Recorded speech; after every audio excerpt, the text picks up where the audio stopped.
Simply put, I love it.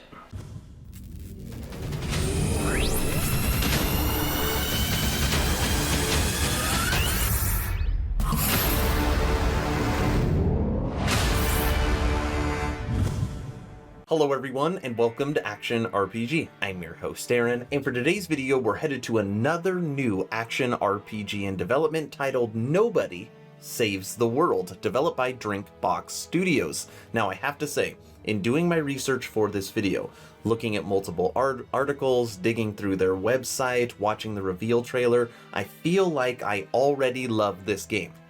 And I am curious by the end of this video if you will feel the same. As always, I will share my thoughts. Please feel free to share yours in the comment section below, and don't forget to subscribe to support smaller channels. Alright, let's jump right into this. Right now I'm on the website Kotaku. Title of this article, Nobody Saves the World in a New Action RPG from the Guacamelee devs. Now, everybody has a game that comes to mind when you kind of see these 2D graphics, and for me, I always think of Castle Crashers, which I played a lot of, and I loved that game. Drinkbox Studios, the makers of the popular brawler Guacamelee, have a new game on the way. It's an action role-playing game called Nobody Saves the World. In Nobody Saves the World in question needs savings from a doomsday event called the Calamity. Ooh. Though it shares a name and purpose with the Calamity from Supergiant's Bastion, this one's less of a faceless force of all-consuming destruction and more of an invading army of monsters, nice and simple. Now, in case you haven't caught it yet, listen to this. You're cast as a character named Nobody. Get it? Nobody saves the world. You get it.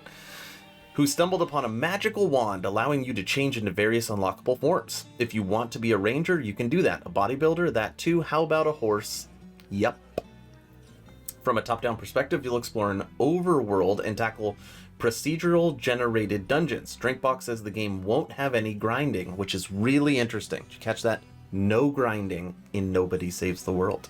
Instead, you'll unlock forms, abilities, progression, and the like by completing quests. Those quests can range from break stuff, become a rat, to the very presumptuous cheer up a fellow rabbit lover.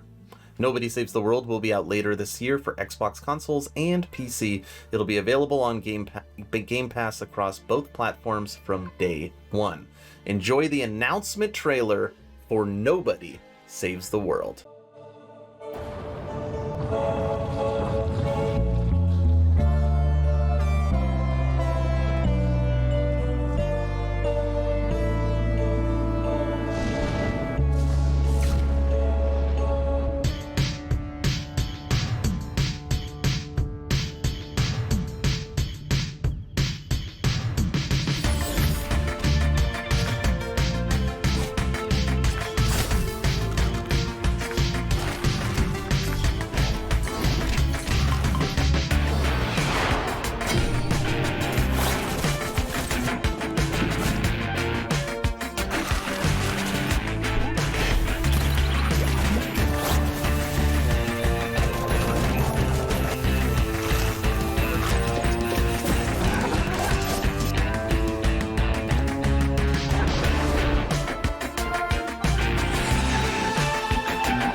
I hope we can all agree that the announcement trailer looks awesome. I am now on their official Steam page. Listen to this.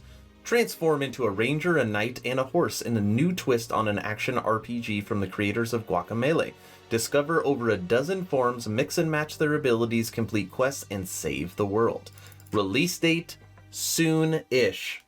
They think they're really funny. I like it. Now, when you look at system requirements for this game, I'm sure you are not surprised. You need Windows 10, 8, or 7, a 2 GHz processor, 1 GB of RAM, and 2 GB of basically any form of graphical memory. That means even shared memory with 2 gigs of storage space. That means that realistically, any computer that is 10, 15 years old should be able to play Nobody Saves the World very easily. Now, one thing I want to touch on before we close out this video is something that I found on IGN that I thought was really interesting, because they were actually able to get their hands on this game for a short while. Listen to this. Nobody Saves the World showed a welcome amount of depth to its customization, and there's reason to believe you'll need to dip into that at least a few different forms even in late game. Each form has its own stats, meaning you'll get different health, luck, defense, and attack capabilities, but they also often specialize in specific attack types. So I may need to level up the rat, which specializes in dark magic, even if I'm using the ranger, in order to have the right attack elements at my disposal. I'm definitely intrigued to see how this mixing and matching plays out in the long run. And I think that's what's so interesting about this game. When you look at the announcement trailer, when you read kind of their vernacular on how they describe the game, it looks like a really fun adventure. But then when you dig into it, you're talking about 12 different forms. You're talking about each form being completely unique, and each one having its own specialization, and being able to mix abilities among forms. That to me sounds like a very in-depth game. Now, the only thing that is really holding back, in my opinion, Nobody Saves the World is the fact that it is a single-player game, so you won't be able to play this with friends, which totally sucks. But I want to know your opinion. Nobody Saves the World. Are you impressed? Did you fall in love with it as I did? Let me know in the comment section below. If you have not joined the official Action RPG Discord, please do so. We are very close to 800 members, great conversations every day. The idea is to create a gaming community that could jump from game to game together, so you never start the server alone. Link for that Discord is in the description. Thank you all for watching. Stay home, stay safe. Do not forget to join the official Action RPG Discord. Aaron, out.